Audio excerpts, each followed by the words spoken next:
All right, folks, guess what time it is? It's time for another road pod. Pod on the road, mobile pod. It's the Matt Bernier Show, part of the In the Money Media Network. My name is Matt Bernier. You can follow me on Twitter, @Bernier_Matt. Today is Thursday, April the 6th, 2023. It's episode 155 of the pod. However you listen, thank you for doing so. Many ways to find the show: Apple Podcasts, Spotify, SoundCloud, inthemoneypodcast.com. I'm doing this a little bit differently than last week's in Arkansas. I'm pulling out of my driveway right now. I have my laptop set up over on the side. Hang on. I'm going to put my seatbelt on. I mean, you're getting the full rundown now. So I am on my way to Logan Airport in Boston, headed to Santa Anita. I haven't been to Santa Anita in many moons, but headed out for the Santa Anita Derby this weekend for FanDuel TV. And it's also opening weekend at Keeneland. And there's also a pretty big race happening in New York. And this will be very similar to last week, stream of consciousness sort of pod. Also, I apologize about the audio from last week. Hopefully this week's is a little bit better because, again, the laptop is open in the passenger seat and I have my good little travel microphone sort of propped up in the console in the center. So hopefully it sounds a little bit better than last week's did. But it's going to be in the same vein because I can't see anything. I'm not looking at PPs or any of that stuff. So it'll just be a lot of talk. But the bigger piece for me going into this weekend, and I'll briefly mention some horses in each of the three races. I don't have selections yet for any of the three. I do have a lean, at least in two of them. The Wood, I'm still very much up in the air. I haven't done enough work to say definitively one way or the other there. But the bigger thing for me is, if you go back a few episodes, those of you that are new and you're just kind of stumbling into this show in the midst of Triple Crown season, welcome, first and foremost. But also, just if you have not listened to these shows in the past, you can always go back and listen on the podcast feed or on YouTube, any of that kind of stuff. A few weeks ago, I had mentioned that to this point, it seems very much like the best horses in this crop of 3-year-olds are primarily runners that do their best from off the pace. Now, in order to really get the best out of horses like that, not only do you need clean run, but more importantly, well, I shouldn't say more importantly, but almost as important, if not more so, is you need some pace to run at. And I had mentioned, I don't know, at least a month ago, that if you look at the big boys so far to this point, the high point earners, or the higher point earners, they're horses that like to rally from off the pace. And I had brought up specifically a horse that will run out in California on Saturday afternoon, Go Rocket Ride, I believe is his name, the Mandela horse, the speed horse. Well, isn't there a scenario in which he can somehow get in? Maybe he doesn't win the Santa Anita Derby, but he has his points.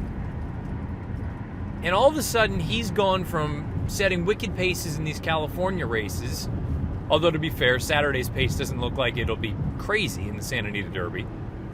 But isn't there a scenario in which he goes from setting these wicked contested leads to all of a sudden being able to take a bit of a breath the first Saturday in May, going 1.25 miles, and we know that speed is so advantageous in races like that?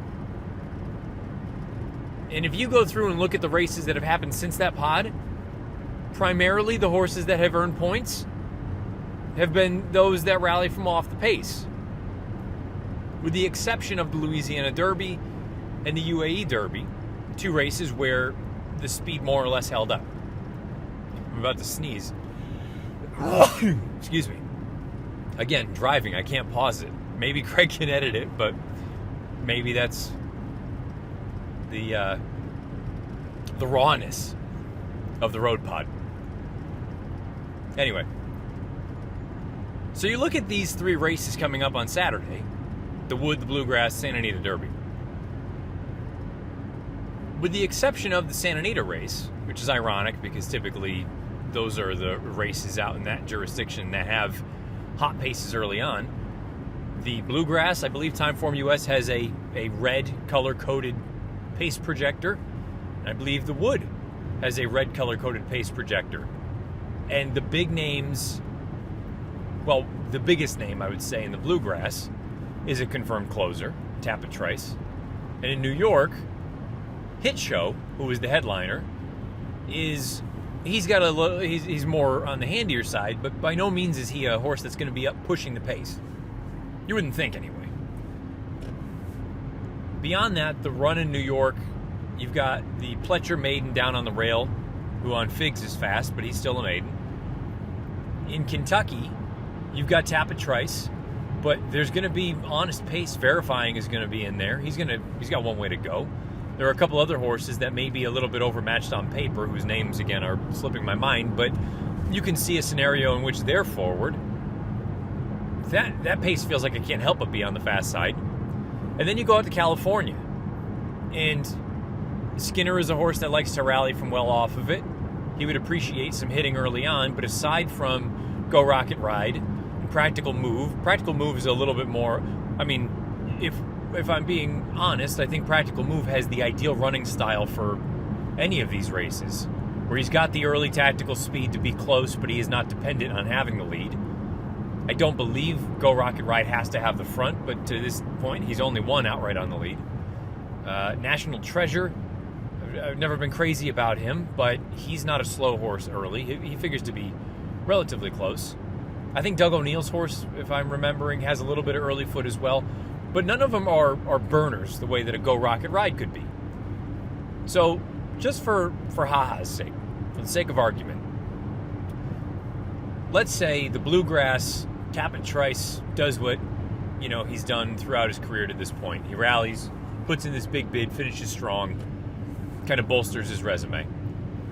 Let's say in New York, the pace is off the charts fast, and you get a big effort from Hit Show or whomever else it is. But more importantly, you also get a horse that runs second, rallying from off of it. Fewer and fewer horses now in this Kentucky Derby look like they are speed horses. And it brings into the equation the likes of the Go Rocket Rides, who can be forwardly placed.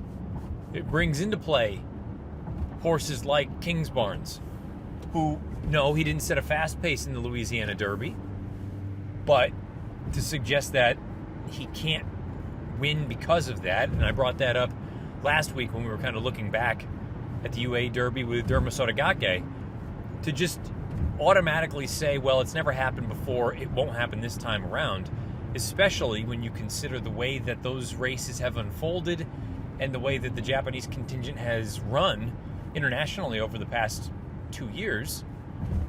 Derma Sotogake is one you have to take seriously, I think. Kingsbarns. Yeah, he had a dream setup. And if you don't want to bet a horse off of a dream setup, I understand. But can't we also suggest that there's a scenario in which he has a pretty candy setup in the Kentucky Derby as well? Maybe he's not the one cutting out the fractions, but if he's, third off of a 47-4 half, I mean, that's not a taxing trip.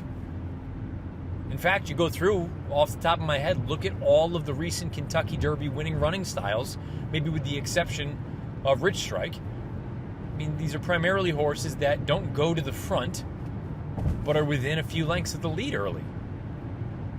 And they have enough left in the tank because the pace has been on the moderate side. They kick home, and those deep closers, they come with their bid, but they simply can't make up the ground. So California this weekend, I think, is part of the equation, but not just because this is, the final round of the 100-point preps, but this is, in my eyes, the most critical weekend that we've had on the Derby Trail. And maybe not because I think that so-and-so is the most likely winner the first Saturday in May or anything like that, but more importantly, there needs to be more pace in this race. For some of these one-run closers, these horses rallying from the back of the pack, you had better hope that there's honest pace in these races this weekend, and at least a handful of them stick around and earn points that can at least put him on the bubble for the Kentucky Derby. Because if they don't, and you are, let's say, let's just use him because he's running in Kentucky.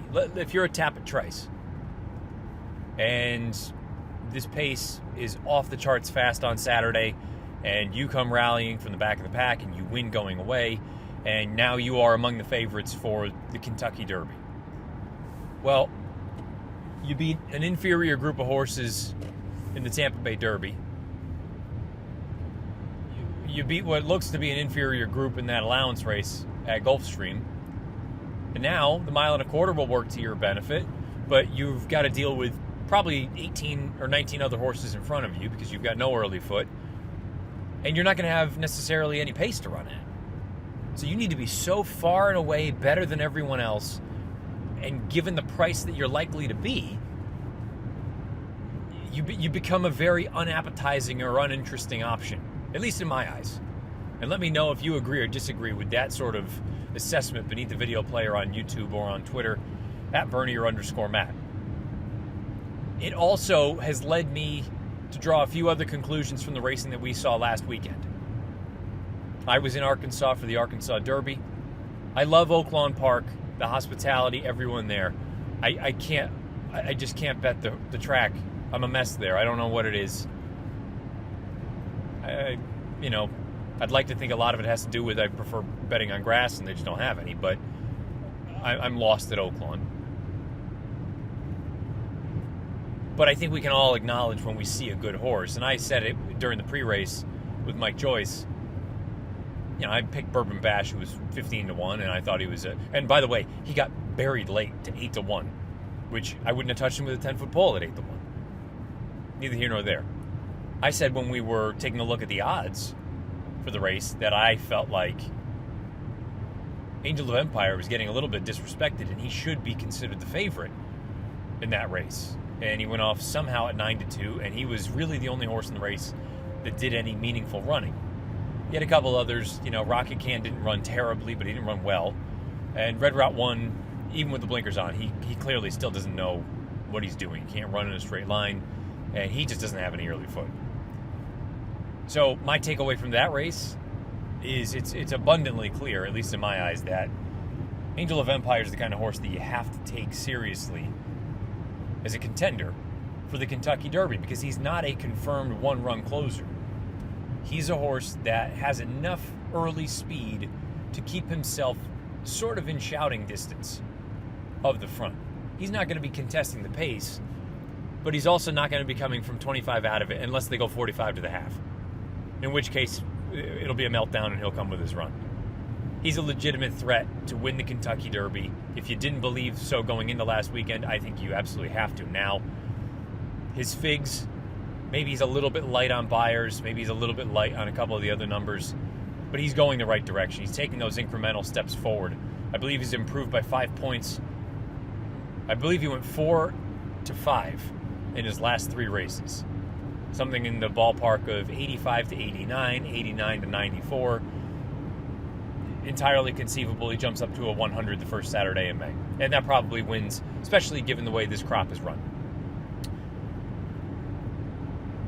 But that's not a brilliant takeaway or not that we're looking for hot takes, but not a particularly spicy opinion. I think we all can look at Angel of Empire and say there's a lot to like. My spicier feel and take, and I'm not saying this to have a, air quotes, hot take. It's what I believe. And unless something dramatic changes over the next 4 weeks, I don't know that I'm going to get off this take. I think I had said it earlier in the week last week on FanDuel TV, and I think I had alluded to it a little bit on this show last week. I'm going to throw out South Florida. I don't want anything to do with the Gulfstream Park form. And this is 2 years in a row. And I know that also adds and includes the 2-year-old champion Forte, who's done nothing wrong in 2 starts so far as 3-year-old. It has a little bit to do with the adjusted fig. The initial final clocking was incorrect. Neither here nor there. The bigger takeaway for me is they had all been running against one another. And Rocket Can, in my eyes, was the measuring stick to find out where they actually stacked up. And again, he didn't run poorly in Arkansas, but he didn't run nearly well enough for me to think that the South Florida form is outstanding.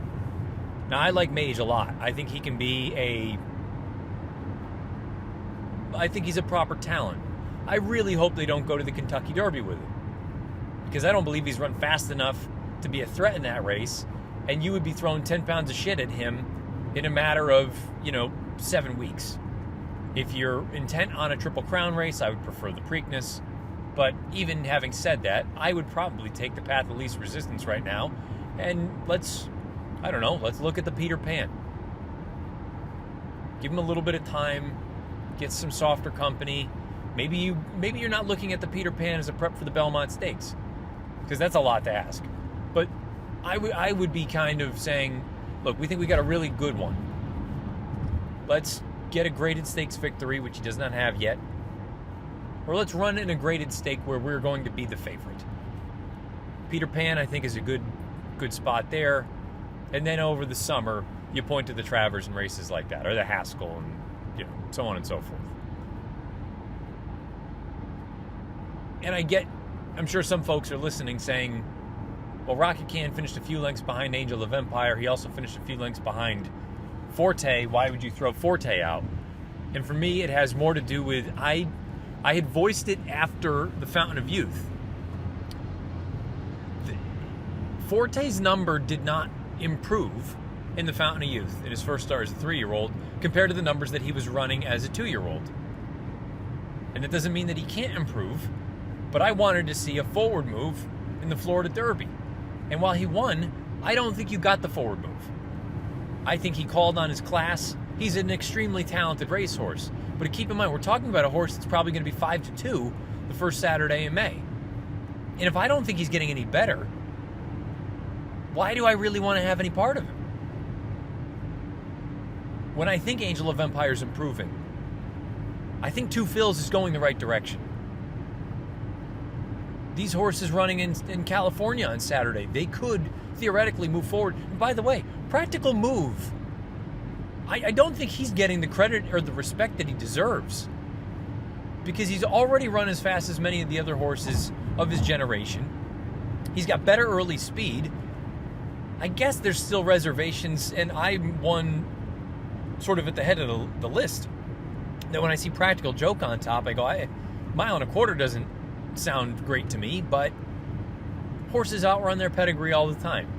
And he didn't look like a horse that was slowing down in the San Felipe or whatever that last race was. So I look at him and I think, why is he not more appealing than Forte? And I'll go back to Louisiana. And that's a little bit of a common thread for me. I said it last week on this show. I said it before the Arkansas Derby was run, and I feel vindicated to an extent. And there's a horse running in Kentucky on Saturday that would absolutely vindicate me, I think, if he runs a big race. I still believe the Louisiana form is the best form nationwide for the 3-year-olds. And Kings Barnes, while the pace was nil, he is going the right direction. He's not taken giant steps forward in his starts. He has incrementally gotten faster. On Thoroughgraph, this pattern for Todd Pletcher, more often than not, bare minimum, he is going to equal that Louisiana Derby. I believe that's somewhere, and don't quote me on this, but all in, I want to say it's somewhere like 33% of the time with this move, Todd pairs up the top from last time out, and it's north of 40% of the time there's a new top. He's already run 1 mile and 3/16. His pedigree says distance isn't going to be a problem. He's got tactical speed, and he won't be the favorite, because I think there are going to be enough people that have reservations about the race that he's coming out of just purely on the merit of the way it was run, which is not wrong, by the way. But in a year where I'm looking at a lot of these 3-year-olds, I'm going, I don't think you're getting any better. You've got major, in my eyes, flaws running style-wise, X, Y, and Z, Kingsbarns, at least I know, is going the right way, is trained by a master in Todd Pletcher. Well, I think you could make the case pound for pound is the best trainer in the world. I said that. Yes, the world. The distance isn't going to get him beat. So Kingsbarns, I'm seriously thinking at this point right now, barring something crazy on Saturday, could end up being my horse for the Kentucky Derby. But let's pull on that thread a little more about the Louisiana form. I'm not gonna, don't hold me to this, because I've still got work to do. But I am highly inclined to, regardless of the other horses in the race, pick Sun Thunder in the Bluegrass. Because he was compromised by the lack of pace in the Louisiana Derby. He still finished mid-pack, I think, 6th maybe. And Kenny McPeek's wheeling him right back. I think you're going to get a much better version or a much better result, assuming it doesn't get stopped or there's no traffic issues or anything like that, from Sun Thunder in Saturday's Bluegrass. Is it enough to win? He's got to run against some big names. But put it this way, Sun Thunder versus Tapit Trice, it's a no-brainer in my eyes. It's Sun Thunder absolutely every day. Because he's going to be a much better price. He's going to be 4 times the price minimum than Tapit Trice, you would think. Tapit Trice is 2-1, 5-2. Sun Thunder's got to be 10-1. Something like that. I haven't looked at the morning line. I'm going to guess that Tapit Trice is 9-5. Somewhere thereabouts. I see Blazing Sevens is in the race. He's got to take a little bit of money. I'm not thrilled with him. I still believe that Louisiana form is the best form, period, end of story. And I'm almost blindly, unless I see something just like horrific that turns me off, I'm almost certain to bet Sun Thunder if he's anywhere close to 8 or 10-1. Just because I don't think he had a chance in the Louisiana Derby, and I still believe those are the best horses. So, as of today, acknowledging that these 3 races could go a long way, I have a handful of horses that I'm looking at saying I'm using them in some fashion, or I'm going to, barring something crazy, use them in some fashion in the Kentucky Derby, assuming they all get there and they're training well. One of them is Kingsbarns. Because I think it's a rash decision to throw a horse out that continues to improve simply because he's coming out of an ideal scenario. Well, guess what? He may get another ideal scenario in 4 weeks' time. I'm strongly going to consider Dermasotogake because, similar to Kingsbarns, it would be an extremely rash decision to just throw the horse out because the Japanese have not done well or not run well here in the Kentucky Derby, and the UA Derby has never produced anything of significance. That would just be a very, very sort of knee-jerk reaction in my eyes. And by the way, he's speed in a race that lacks a ton of confirmed quality early foot. That's the other thing to keep in mind. When I talk about speed, quality speed. If you're a speed horse that, you know, there are certain runners that I look at, and this is not meant to be a knock against Jace's Road, but Jace's Road to me is not a derby speed. If they choose to go, it's, you know, their horse. So be it. Who am I to tell you what to do with your horse? I'm telling you, as a handicapper, I would be looking at it saying, all right, he's not one that I'm really all that terrified of. He'll be around, but if I'm other speeds, I'm just kind of running the race as if he's not in it. Angel of Empire, I'm taking as a legitimate threat to win the Kentucky Derby. He's going to get the jump on the deep closers, and he wants every bit of a mile and a quarter. He looks like a proper threat to win the race. And then the 4th horse right now, before this weekend's races, is Two Fills. And Two Fills, I don't know if he's good enough to win. It's everything I said last week. But boy, he seems like he's on the come right now. There's very little downside to a horse like that in my eyes. Compare him to Forte. Forte is going to be your favorite in all likelihood. It's reasonable to think Two Phils will be 10 times the price. 8 to 10 times the price. On figures, he's run faster than Forte. And he's run against better horses. And I think he's going to get a jump on Forte. If you strip their names away, and I really believe this is I wish I had videos still, and I wish there was more time.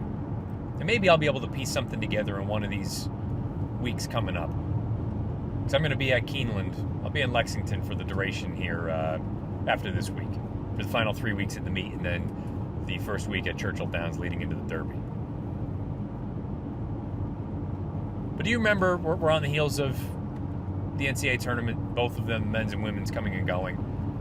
And there have been times in the past where sort of the blind resume test on leading into Selection Sunday, the idea that you don't put the names of the programs up, but you kind of show what they've accomplished. They, defeated X amount of top 25 teams in conference. Their record is X, Y, and Z, but they've struggled on the road or whatever it may be.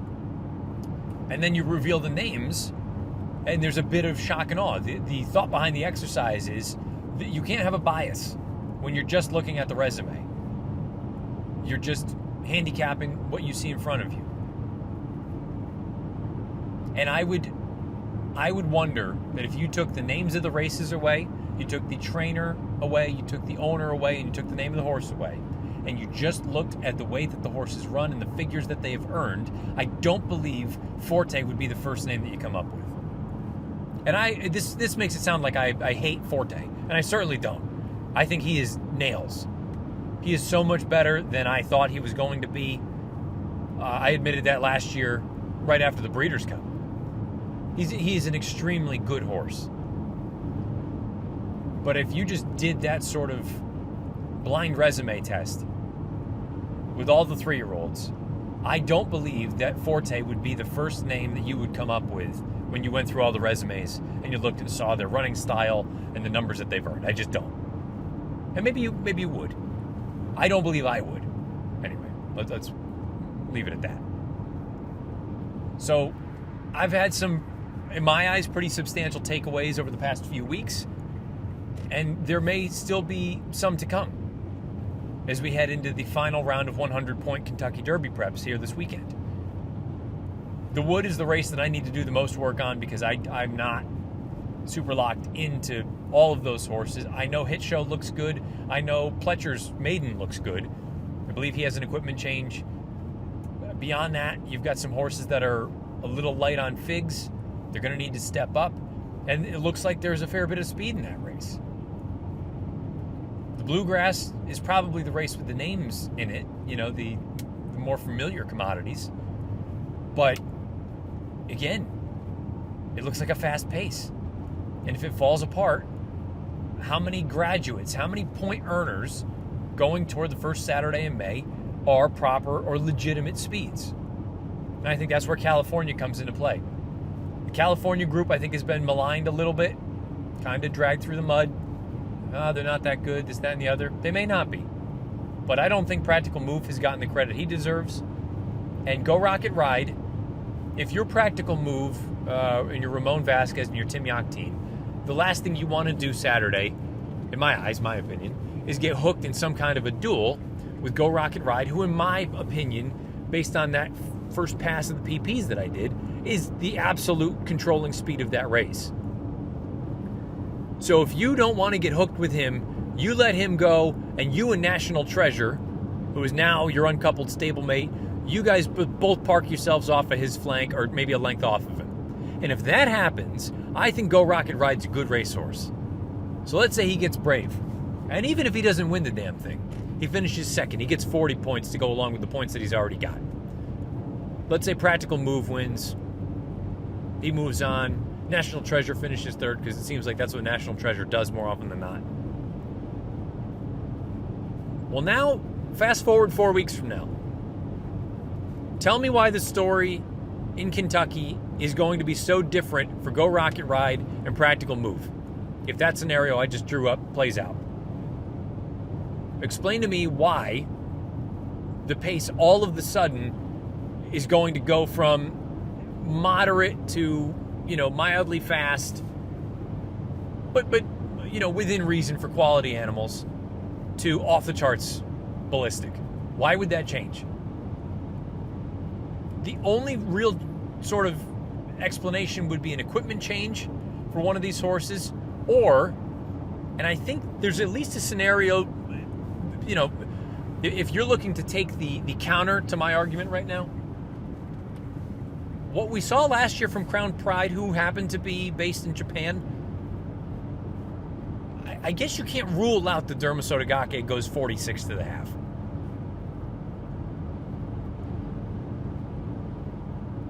I'd be surprised, but I guess you can't rule it out. I am failing to see a scenario in which this pace is so hot that quality forwardly placed runners will be compromised, which is one of the main reasons that I'm growing more and more fond of King's Barnes. Let me know your thoughts of where we are right now on this 3-year-old path to Louisville beneath the video player on YouTube or on Twitter at Bernier_Matt. Again, I am off to Santa Anita Park for the Santa Anita Derby, the Santa Anita Oaks. There are a handful of other stakes races taking place. I think I'm probably at least contemplating playing in the contest out there as well. But you've got giant racing happening at Keeneland, headlined by the Bluegrass, and you've got giant racing happening in New York, headlined by the Wood Memorial. The final round of 100-point preps is upon us. After this weekend, I know the Lexington will still offer points next weekend for the Kentucky Derby, but in all likelihood, you'll be looking at your field of 20, assuming they all get there and assuming they all want to go, for, I believe, the 149th running of the Kentucky Derby, the first Saturday in May. This is what we all build up all winter. Those of us that live in shitty weather areas, you build up all winter to the first Saturday in May, or to the point where you can look at the 20 horses, or let's say 25 even, if you want to give yourself a little extra, at who will be contesting the Run for the Roses. It's an exciting time. I haven't given much love to the fillies this year. I will do that probably in the weeks to come, just simply because, again, I don't think it's been a very good group. So we can do a little bit of a deeper dive in the weeks to come. And also, full disclosure, there will probably be at least a week off with this show, just the way the agreement between me and In the Money Media is laid out for this year. Probably be at least 1 week off between now and the first Saturday in May. But I think it's such an exciting time, and I think we may not have any superstars in this group, but you're going to have a good betting race. You should anyway. And let's hope the weather holds off for the Kentucky Derby this year. My name is Matt Bernier. You can follow me on Twitter at Bernier_Matt. Oh, and by the way, the first round of the Masters is ongoing. Last I had seen, Victor Hovland was still tearing it apart. I have bet Justin Thomas to win. I actually bet him as the winner without John Rahm or Scotty Scheffler at 18 or 20 to 1. I also have a healthy bet on him to finish top 5 at 9 to 2. 4.5 to 1 plus 450 for those of you that are sports bettors. And I had a little bit on him first round leader, which, to be fair, and Chris Felica was tweeting all these stats out. It's a great feed. You can follow the bear over on Twitter. But I had already known this, and I knew I was kind of taking a flyer with him with the first round. JT gets out of the gates relatively slow at Augusta, but then he turns the jets on. So if he can just keep this thing, I guess it depends what Hovland does. But as long as he doesn't back up, he was 1 under through 10, I think, when I left. Keep it right around there. Keep it around 71, 72 for the opening round. If you can grab another one, great. But just don't finish over par for this first round. Keep it in red numbers, and I'll like his chances going into the weekend, especially if that weather does show up the way it sounds like it's going to. So let's go JT. That's going to do it for episode 154. Or was that last week? Whatever episode of the pod this is. However you listen, thank you for doing so. Best of luck this weekend. The final round of Derby Preps is upon us. Best of luck however you play, whatever you play, wherever you play. Catch us out on FanDuel TV. I'll see you there. Check in with you next week. This has been the Matt Bernier Show.